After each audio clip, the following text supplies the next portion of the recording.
सभी साथियों को बहुत बहुत नमस्कार। आज से हम वर्ग 1 हिंदी से जो एग्ज़ाम होने वाला है उसकी तैयारी करेंगे और एक समय सीमा के अंदर हिंदी साहित्य को पूर्ण किया जाएगा और प्रयास यह किया जाएगा कि आपके साथ में जो भी चीज़ें हैं वो टू द पॉइंट आपको बताई जाएं और आप अच्छे से अच्छा स्कोर कर सकें। इसी कड़ी में आज हम अपना हिंदी साहित्य में हिंदी भाषा का उद्भव पढ़ेंगे कि हिंदी भाषा का विकास कहाँ से शुरू हुआ है। तो चलिए मित्रों, आप सभी लोग जुड़े रहें। आपको मैं विश्वास दिलाता हूँ कि आप मेरे साथ जुड़े रहेंगे तो आपको बहुत ही हेल्प मिलेगी। हिंदी साहित्य जो काफ़ी कठिन माना जाता है उसको समझने में काफ़ी आपको सहायता मिलेगी और मैं यहाँ पर आपको सारी चीज़ें टू द पॉइंट कराऊँगा। चूँकि मैं हिंदी साहित्य से वर्ग 1 में चयनित हूँ और अभी मेरे पास समय था तो मैंने सोचा कि मेरे पास इतने अभी मैं संसाधन यूज नहीं कर पाता हूँ, तो क्यों ना मोबाइल से ही इस तरीके से पढ़ाया जाए। जिन किताबों से मैंने पढ़ा है उन किताबों से क्यों ना अपने एक्सपीरियंस को साझा किया जाए। अभी चूँकि मेरी शालाओं की छुट्टी चल रही है तो इसी का मैं सोच रहा हूँ कि आप सभी लोगों के लिए कुछ योगदान कर सकूँ। चलिए, तो सबसे पहले हिंदी भाषा का उद्भव हमें पढ़ना है। हिंदी भाषा के उद्भव में हमें किन बातों का ध्यान रखना है। हमें टू द पॉइंट चीज़ें, देखिए सबसे पहले तो बात है कि हमें चीज़ें टू द पॉइंट याद करने में बहुत कठिनाई होती है। तो हम जब तक डिस्क्रिप्टिव में नहीं पढ़ेंगे, हिंदी साहित्य को आपको डिस्क्रिप्टिव में पढ़ना ही पड़ेगा, तभी आप चीज़ों को याद रख पाएंगे, तभी आप उनको मेमोराइज कर पाएंगे। अन्यथा आप चीज़ों को भूल जाएंगे, आप पढ़ेंगे आप याद नहीं रख पाएंगे। तो इसीलिए मैं आपसे ये कहता हूँ कि हिंदी साहित्य को आपको पढ़ना है तो उसको डिस्क्रिप्टिव में पढ़िए और मैं यहाँ पर आपको सारी चीज़ें डिस्क्रिप्टिव में ही बताऊँगा। चलिए स्टार्ट करते हैं। तो हिंदी जो है, हिंदी साहित्य में का अपन यहाँ पर पढ़ रहे हैं कि हिंदी भाषा का और उसका विकास क्या है। तो यहाँ पर उसको अगर हम देखें तो इसको 3 कालखंडों में विभक्त किया गया है। जो हिंदी भाषा है और उसका विकास है उसको 3 कालखंडों में विभक्त किया गया है। सबसे पहला हमारा हो जाता है प्राचीन भारतीय आर्य भाषा काल। हमसे यहाँ से डायरेक्ट क्वेश्चन पूछा जा सकता है कि प्राचीन भारतीय आर्य भाषा का काल कब से कब तक रहा है। तो इसका काल जो रहा है वो 1500 ईस्वी पूर्व से 500 ईस्वी पूर्व तक रहा है। तो जो भारतीय आर्य भाषा है इसको अगर हम मोटे तौर पर देखें तो 3 खंडों में इसको विभक्त किया गया है। 3 कालखंडों में इसको व्यक्त किया गया है। पहला हमने पढ़ा प्राचीन भारतीय आर्य भाषा काल जो 1500 ईस्वी पूर्व से 500 ईस्वी पूर्व तक रहा। दूसरा अगर हम देख लेते हैं तो दूसरा जो है हमारा मध्य भारतीय आर्य भाषा काल, मिडिल का जो काल रहा है हमारा मध्य भारतीय आर्य भाषा काल, वो 500 ईस्वी पूर्व से 1000 ईस्वी तक रहा है। इसी के बाद अगर हम देख लें तो जो हमारा आधुनिक अभी का जो हमारा वर्तमान में जो काल है वो कब से कब तक है, 1000 ईस्वी से 1000 ईस्वी से अब तक का जो काल है उसे हम आधुनिक काल कहते हैं। तो हमने यहाँ पर 3 चीज़ें पढ़ी कि आर्य भाषा काल है, जो प्राचीन भारतीय आर्य भाषा काल है वो हमने पढ़ा कि 1500 ईस्वी पूर्व से 500 ईस्वी पूर्व तक है। दूसरा हमने देखा कि जो भारतीय आर्य भाषा का काल है वो 500 ईस्वी पूर्व से 1000 ईस्वी तक चला। और आधुनिक भारतीय आर्यभाषा काल है वो हमारा कहाँ तक चला, 1000वीं ईस्वी से अब तक का जो काल है उसे हम आधुनिक भारतीय आर्यभाषा काल कहते हैं। अब हम देख लेते हैं इसी में कि प्राचीन भारतीय आर्यभाषा काल में जो हमारी भाषाएं हैं वो कौन कौन सी विकसित हुई। तो मध्य भारतीय आर्यभाषा काल में हमारी 3 भाषाएं विकसित हुई हैं। कितनी भाषाएं विकसित हुई हैं? 3 भाषाएं विकसित हुई हैं। तो कौन कौन सी वो 3 भाषाएं विकसित हुई हैं वो हमें देख लेना है। सबसे पहले पाली भाषा है, पाली भाषा विकसित हुई है, पाली भाषा। दूसरा है हमारा प्राकृत भाषा, तीसरा है हमारा अपभ्रंश भाषा। पाली भाषा का जो विकास हुआ है, पाली भाषा का जो विकास हुआ है वो 500 ईस्वी पूर्व से 1 ईस्वी तक हुआ है। इसके बाद में अगर हम देखें तो प्राकृत भाषा कब से कब तक हुआ है, तो 1 ईस्वी से 500 ईस्वी तक। और इसी के साथ में अगर हम अपभ्रंश भाषा का साहित्य देखें तो 500 ईस्वी से 1000 ईस्वी तक। तो अभी जो हमने साथियों अभी हमने जो पढ़ा, अभी सबसे पहले हमने इससे पहले पढ़ा था कि जो अपनी जो भाषा है,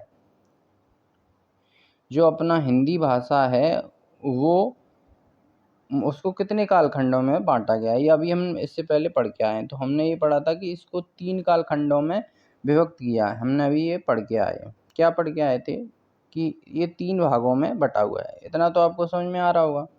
अब इसमें हमसे पूछ रहा है कि जो 3 खंडों में बटा है इसमें ये जो भाषाएं हैं वो कौन कौन सी भाषाएं प्रचलित हुई। जैसे अभी हम लोग क्या बोलते हैं, खड़ी बोली बोलते हैं, कोई अपनी ब्रज भाषा बोलता है, कोई बुंदेली भाषा बोलता है। ऐसे ही हमसे ये पूछ रहा है कि आप ये बताइए कि जो हमारा प्राचीन भारतीय आर्यभाषा काल था उसमें कौन कौन सी भाषाएं विकसित हुईं, और मध्य भारतीय आर्यभाषा काल में कौन कौन सी भाषाएं विकसित हुईं। ऐसे ही हमसे आधुनिक भारतीय आर्यभाषा काल में भी पूछेगा कि कौन कौन सी भाषाएं विकसित हुईं।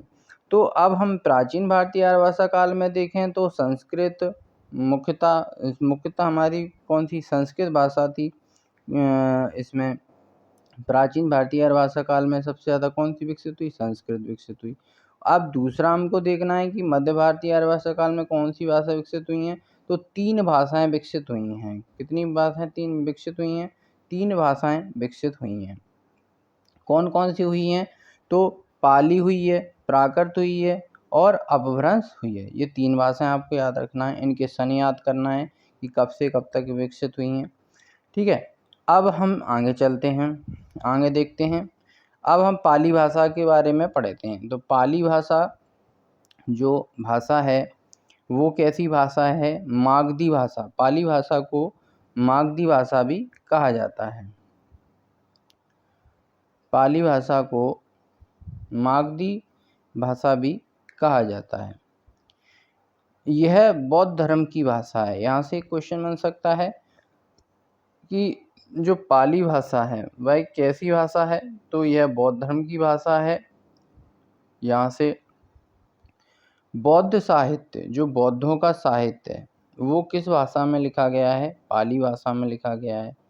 ठीक है, अब त्रिपिटक जो है, त्रिपिटक पाली में लिखे गए हैं।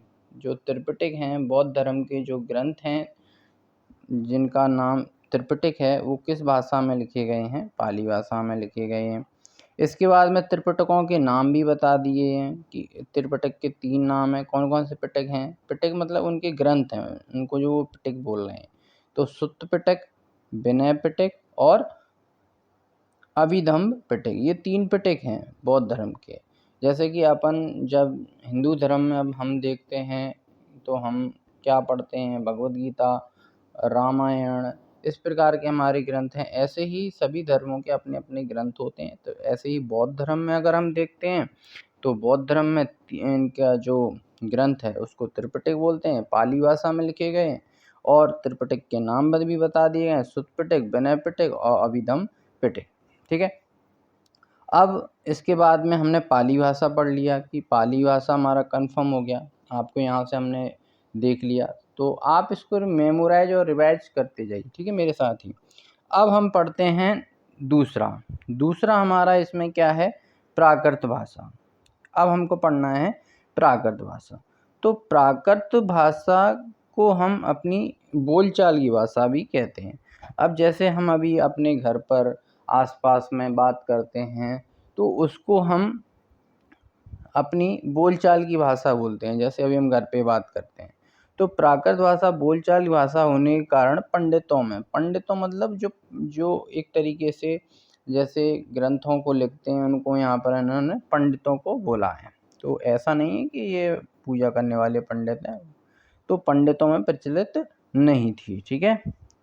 तो इसके बाद में अब नेक्स्ट है हमारे पास कि जो प्राकृत भाषा है, तो प्राकृत भाषा में क्या होता है कि हम अपनी जो बोली है उसका प्रयोग करते हैं जो हम जहाँ पर रहते हैं। जैसे कि अभी जिस क्षेत्र में हम रह रहे हैं, ब्रज क्षेत्र में, बुंदेलखंड क्षेत्र में, वहाँ की उस तरह की भाषाएं रहती हैं।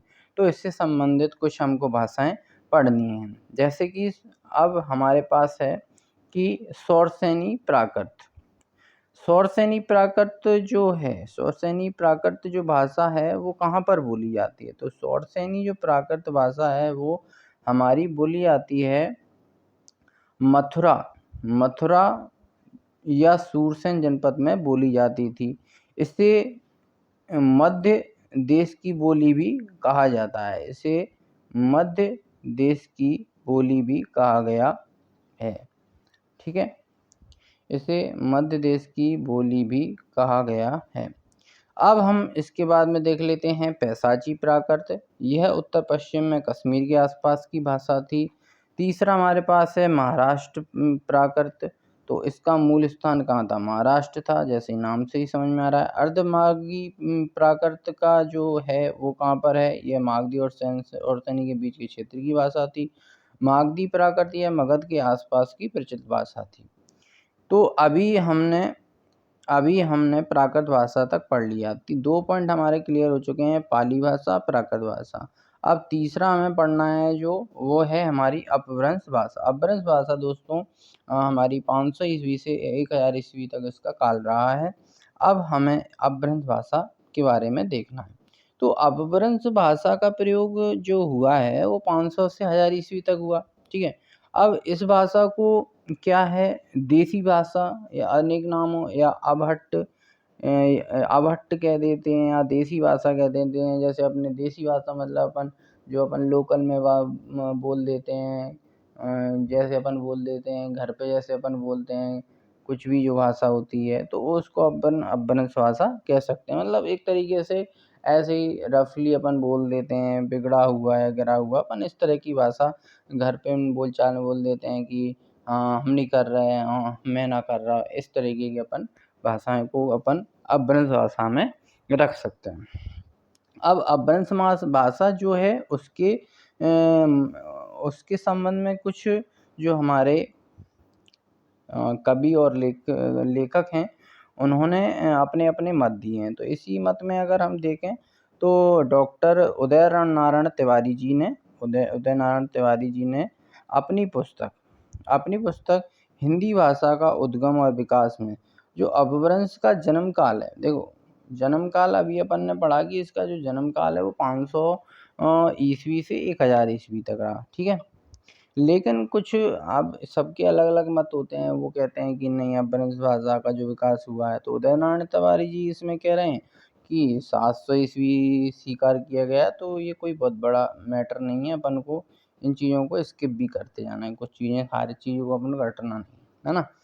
अब इसी में अगर अपन देख लेते हैं तो इसी में अब अभी उदय नारायण तिवारी जी के बारे में पढ़ा। अब डॉक्टर नामवर सिंह जी इसमें कह रहे हैं, ये क्या कह रहे हैं कि इनका 700 ईस्वी में हुआ। अब इसी में भोलानाथ तिवारी जी भी कह रहे हैं कि 500 ईस्वी। तो ये अपने अपने इनके मत हैं, ऐसा इसमें कुछ ज़्यादा खास नहीं है। चलिए अब हम इसमें क्या आगे का देखते हैं कि अपभ्रंश का जो क्षेत्रीय रूप है, जो हमारी देसी भाषा का क्षेत्रीय रूप है। अपभ्रंश का सीधा तात्पर्य आप देसी भाषा से लगाइए। तो देसी भाषा का जो क्षेत्रीय रूप है उनका ये जो हम मैटर पढ़ रहे हैं ये इम्पोर्टेंट मैटर है, ये वाला जो हम पढ़ेंगे ये काफ़ी इम्पोर्टेंट मैटर है, तो इसको आपको अच्छे से पढ़ना है। चलिए, तो फर्स्ट है हमारा सौरसेनी अपभ्रंश। जो सौरसेनी अपभ्रंश है, सौरसेनी जो अपभ्रंश है उसका जो क्षेत्र है, उसकी जो क्षेत्र है वो कहाँ पर सौरसेनी अपभ्रंश की भाषाएं बोली जाती हैं। तो पश्चिमी हिंदी हमारा हो गया, और राजस्थान और गुजराती विकसित होने वाली आर्य भाषा, इस क्षेत्र में ये भाषा सौरसेनी जो भाषाएं हैं वो विकसित हुई हैं। दूसरा है हमारा पैशाची अपभ्रंश, दूसरा हमारा है पैशाची अपभ्रंश। तो पैशाची अपभ्रंश का जो विकसित होने वाली आर्य भाषाएं वो कहाँ है, पंजाबी और लैंदा, ये आपको याद रखना है। पैशाची अपभ्रंश का है पैशाची, पंजाबी और लैंदा। इसी के बाद अब नेक्स्ट हमारा आ जाता है कि ब्राह्मण, नेक्स्ट आ जाता है हमारा ब्राह्मण अपभ्रंश का जो विकसित होने वाली आर्य भाषा है वो कहाँ, सिंधी है, सिंधी ब्राह्मण अपभ्रंश का, ठीक है। इसी के बाद अगर हम देख लेते हैं कि खस अपभ्रंश कहाँ है, तो इसका खस अपभ्रंश का कहाँ है, पहाड़ी। कस अपभ्रंश का चौथे का कहाँ है, पहाड़ी। इसी प्रकार अगर हम देख लेते हैं नेक्स्ट कि महाराष्ट्र अपभ्रंश का कहाँ है, मराठी जो विकसित होने वाली आर्य भाषा है। ऐसे अर्धमागधी अपभ्रंश कहाँ है, पूर्वी हिंदी। मागधी अपभ्रंश कहाँ है, बिहारी, उड़िया, बंगला, असमिया। तो आप इसको पढ़िए, ठीक है। आप इसका स्क्रीनशॉट भी ले सकते हैं। इसको मैं टेलीग्राम पे भी डाल दूंगा, जो अपना चैनल है MP एग्जाम फाइटर, वो उसका टेलीग्राम है, उसकी लिंक मैं दे दूंगा, उस पर इसको नोट्स को डाल दूंगा, आप वहाँ से इसको पढ़ लीजिए, ठीक है। तो अब हम आपको कुछ अच्छा सा फील हो रहा है कि नहीं, आप ये बताइए, मेरी स्पीड ज़्यादा है या कम है, आप मुझे ज़रूर बताइए कि किस प्रकार से आपको और अच्छा मैं कर सकता हूँ। तो अब हम चीज़ों को जिसको हमने पढ़ा उसको बहुत जल्दी हम रिवाइज कर लेते हैं, ठीक है। तो सबसे पहले हमने क्या पढ़ा था, सबसे पहले हमने पढ़ा था कि जो भारतीय आर्य भाषाओं का काल है वो 3 कालों में बटा हुआ है। प्राचीन भारतीय आर्य भाषा काल, दूसरा हमने पढ़ा मध्य भारतीय आर्य भाषा काल, तीसरा हमने पढ़ा आधुनिक आर्य भाषा काल। अब इसके बाद में हमने पढ़ा कि जो प्राचीन भारतीय आर्य भाषा काल में जो भाषाएं थीं वो मुख्यतः कौन सी थी, संस्कृत थी, ठीक है। दूसरा जो हम पढ़ रहे थे अभी मध्य भारतीय आर्य भाषा काल 500 ईस्वी से 1000 ईस्वी तक, उसमें मुख्यतः हमारी 3 भाषाएं विकसित होती हैं, हमने पढ़ के आए हैं अभी, पाली भाषा, प्राकृत भाषा, अपभ्रंश भाषा, ठीक है। तो अब पाली भाषा में हमने पढ़ा था कि पाली भाषा को बौद्ध धर्म की भाषा भी कहा जाता है, और बौद्ध धर्म में हमने पढ़ा था कि बौद्ध धर्म में हमने क्या पढ़ा था कि इसमें जो बौद्ध धर्म का त्रिपिटक के हमने नाम भी पढ़ लिए थे। तो त्रिपिटक के जो 3 नाम थे, सुत्त पिटक, विनय पिटक और अभिधम्म पिटक, ठीक है। तो पाली भाषा जो हो गया हमारा, पाली भाषा मागधी भाषा भी कहा जाता है। इसके बाद हमने दूसरा पढ़ा था प्राकृत भाषा, ठीक है। तो प्राकृत भाषा को हम क्या बोलते हैं, बोलचाल की भाषा कहते हैं। प्राकृत भाषा में हमने पढ़ा था कि इसको सौरसेनी प्राकृत का जो क्षेत्र है वो कहाँ पे है, तो सौरसेनी का क्षेत्र मथुरा था। पैशाची प्राकृत का कहाँ था, कश्मीर के आसपास का था। महाराष्ट्रीय प्राकृत का मूल स्थान कहाँ था, महाराष्ट्र था, ये हमने पढ़ा। अर्धमागधी प्राकृत का कहाँ था, तो मागधी और सौरसेनी बीच के क्षेत्र की जो भाषा थी उसको अर्धमागधी प्राकृत कहते थे। मागधी प्राकृत कहाँ था, तो ये जो मगध का क्षेत्र था उसके आसपास प्रचलित थी, ठीक है। तो हमने दूसरा भी पॉइंट कर लिया। तीसरा पॉइंट था हमारा अपभ्रंश भाषा। अपभ्रंश भाषा मैं आपको अभी पढ़ा के आया हूँ। अपभ्रंश भाषा मतलब देसी भाषा, जो हमारे हम देसी भाषा बोलते हैं, अपने आसपास बोलते हैं। इसमें से आपको इम्पोर्टेंट पॉइंट मैंने अभी बताया था कि आपको ये 7 पॉइंट आपके सामने ये दिख रहे हैं, 7 पॉइंट आपको इनको अच्छे से पढ़ लेना है बस। अब आप 7 पॉइंट इनको पढ़ लेंगे, इनको कंप्लीट कर लीजिए, ठीक है, जो मैंने पढ़ा दिए। इसके बाद में अगर इनका हम ये भी पूछ लेते हैं कि चलिए इनका क्रम बताइए, तो सब भाषा का जो विकास हुआ उसका क्रम क्या है, तो आप इस क्रम को भी याद रखेंगे। सबसे पहले हमारे पास कौन सा आया, वैदिक संस्कृत, उसके बाद संस्कृत, फिर पाली, फिर प्राकृत, अपभ्रंश, हिंदी एवं अन्य भारतीय आर्य भाषाएं। तो ये भी पूछ लिया जाता है, ये क्रम आपको याद रखना है। तो इस प्रकार से हम हिंदी भाषा और उसका विकास पढ़ेंगे, और हिंदी भाषा के उद्भव हमने स्टार्ट कर दिया है। इसी के आगे और भी हमको चीज़ें काफ़ी पढ़नी हैं, तो उसको हम नेक्स्ट वीडियो में पढ़ेंगे। तब तक के लिए आप सभी साथियों का बहुत बहुत धन्यवाद। नमस्कार।